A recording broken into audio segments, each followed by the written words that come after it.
made to support can have a lasting impact on the American economy as well as your future paycheck. She looked into the tax plans of the leading candidates using research from the Nonpartisan Tax Policy Center, and she broke down how much each candidate's plan would affect your taxes. Lauren Lyons-Cole is here with us. Good morning, Lauren.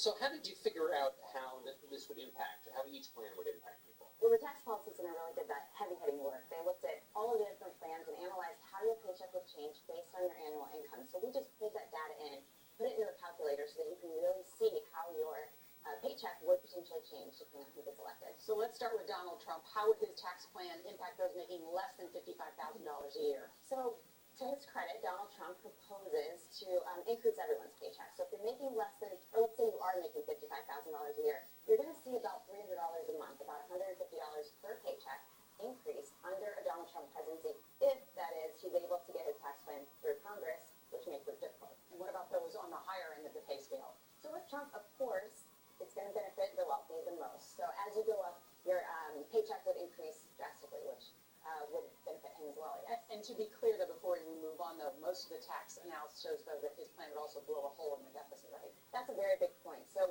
under his proposal, we would end up with $9.5 trillion in federal deficit over the next decade, which is just drastically greater than anything we've seen before. It's huge, adds a lot to the deficit. Okay. Let's talk about Hillary Clinton.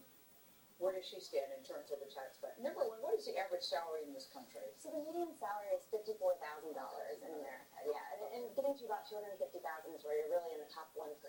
All right, so let's go to Hillary Clinton. Hillary Clinton is very status quo. Her plan is very similar to what we have under President Obama. So if you've recently done your taxes, you could expect about the same, maybe a few dollars moving here or there, unless you earn over $1 million or over $5 million, and she wants to add a surtax to those people to raise a little bit of revenue for programs. And now what about Ted Cruz? He's got a flat tax. Right, so his is the most creative. He's not the first one to propose a flat tax, but he certainly wants to simplify our 75,000-page tax code that we have.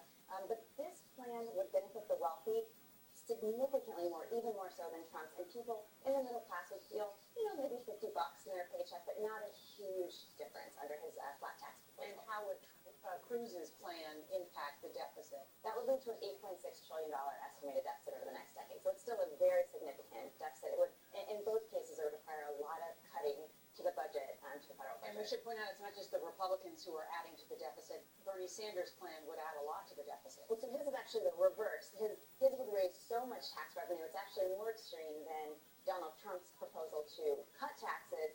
Bernie Sanders would be raising taxes regardless of your income. Even if you're making 20-something thousand, he would still raise the taxes. Not a lot, it would be maybe $10, and for that you get health care. So it's a trade-off, and it's about understanding what's best for your So situation. what income bracket do most people in this country fall into, and who is the best candidate for most people in the country? So for most people, they're paying, taxes get complicated, but we're paying about 15% of our paychecks in federal taxes. That's not including state or city. And for most people, Donald Trump is going to put the most money back into your paycheck. Unless you really need health care, then Bernie Sanders is going to do a lot for you. Hillary Clinton's not going to change anything. So if you like the way things are, she'd be a good choice. Lauren Lyons-Cole. Really interesting. Something else to think about. Yeah, no, We I'm get to the breaking that poll. down just in Good time information. as tax time, as we're all sending our paperwork and figuring out how much we owe. Right. Kim? Yes.